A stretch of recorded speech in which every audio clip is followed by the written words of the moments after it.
America అధ్యక్షుడు Trump Iran supremo ఖొమైనీకి మరొకసారి warning ఇచ్చాడు.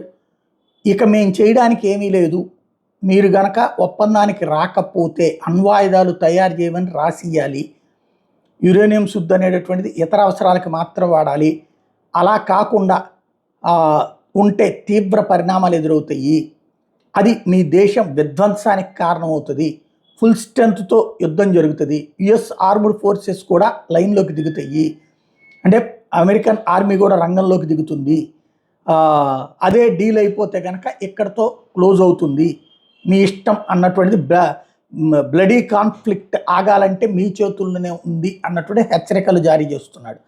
అయితే ఖొమైనీ ఆల్రెడీ చెప్తున్నాడు, మీ అమెరికన్ స్థావరాలను కూడా ధ్వంసం చేస్తామని. అంటే లైక్ ఇరాన్ పక్కనే ఉన్నది ఇరాక్లో ఉన్నటువంటి అమెరికన్ సైనిక స్థావరం, దానితో పాటుగా ధ్వంసం చేస్తామన్నటువంటి హెచ్చరికలు మరొక వైపున ఇరాన్ అధ్యక్షుడు చేస్తున్నాడు.